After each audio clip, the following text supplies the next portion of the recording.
वो कई दिनों से भूखा था। पैदल चलकर की डिलीवरी, फिर एक लड़की मिली और उसने बदल दी जिंदगी। लड़की ने पहचाना छिपा हुआ टैलेंट। 235 रुपए का कर्ज भी नहीं कर पा रहा था वापस, फिर हुआ ऐसा। 30 साल के लड़की के लिए परियों की तरह आई वो लड़की और कमाल कर गई। जिंदा कर देगी कहानी। इंसान की जिंदगी में कब बुरा वक्त आ जाए कौन जानता है, लेकिन उस बुरे वक्त में कब कौन फरिश्ता बनकर आपके सामने आ जाए ये भी कोई नहीं जानता।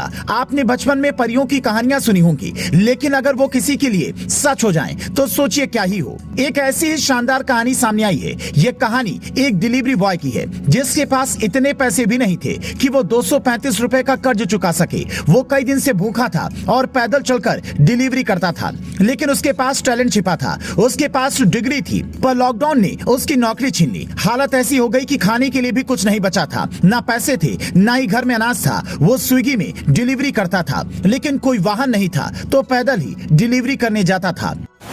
फिर एक दिन उसे आइसक्रीम का एक ऑर्डर मिला, जिसे करीब 3 किलोमीटर दूर पहुंचाना था। ये प्रियांशी चंदेल का था, जो एक टेक कंपनी में काम करती थी। साहिल सिंह नाम का ये डिलीवरी बॉय जब प्रियांशी के पास पहुंचा तो 30 से 40 मिनट की देरी हो चुकी थी। जब प्रियांशी ने देरी का कारण पूछा तो साहिल ने बताया उसके पास वाहन नहीं है, वो 3 किलोमीटर पैदल चलकर आया है। साहिल ने प्रियांशी से कहा, मैम, मेरे पास ट्रेवल करने के लिए स्कूटी या कोई दूसरा वाहन नहीं है। आपके ऑर्डर के लिए 3 किलोमीटर तक चलकर आया हूँ। मेरे पास बिल्कुल पैसे नहीं है, और ये मेरे फ्लैटमेट की वजह से हुआ, क्योंकि उसने मेरे बचे हुए पैसे भी ले लिए, जिससे मैं अपनी योलो बाइक को चार्ज करता और मुझे 235 रुपए की कर्ज में डाल दिया।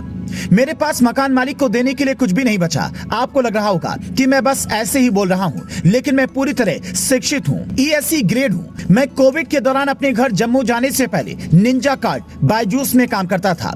साहिल ने आगे कहा कि इस ऑर्डर की डिलीवरी के लिए भी मुझे केवल 20 से 25 रुपए मिलेंगे, और मुझे 12 बजे से पहले दूसरी डिलीवरी लेनी होगी, वरना वो मुझे कहीं दूर डिलीवरी के लिए भेज देंगे। मेरे पास बाइक नहीं है। मैंने 1 हफ्ते से खाना नहीं खाया है, सिर्फ पानी और चाय पी है। मैं कुछ नहीं मांग रहा। प्लीज अगर आप मेरे लिए कोई काम ढूंढ सके। मैं पहले 25,000 रुपए कमाता था। मेरी उम्र 30 साल है। मेरे माँ बाप बूढ़े हो रहे हैं और मैं उनसे पैसे मांगता नहीं रह सकता। इसके बाद शुरू हुई परियों वाली कहानी। प्रियांशी ने साहिल के ईमेल के साथ उनकी मार्कशीट, सर्टिफिकेट और दस्तावेजों की तस्वीर लिंक्डइन पर शेयर की। उन्होंने इस पर लिखा, अगर किसी के पास office boy, admin work, customer support जैसे काम के लिए कोई नौकरी है तो कृपया इनकी मदद करें। इसके बाद बहुत से लोग मदद के लिए आगे आए। कुछ ने योलो बाइक को रिचार्ज करवाया, तो कुछ ने खाने की डिलीवरी का ऑर्डर दिया। इसके बाद प्रियांशी ने अपडेट देते हुए कहा कि साहिल को नौकरी मिल गई है। उन्होंने कहा तो उसे नौकरी मिल गई है। आगे आने वाले सभी लोगों का शुक्रिया। आप सभी कमाल हैं। ऐसी ही होती है परियों की कहानी, लेकिन ये कहानी नहीं,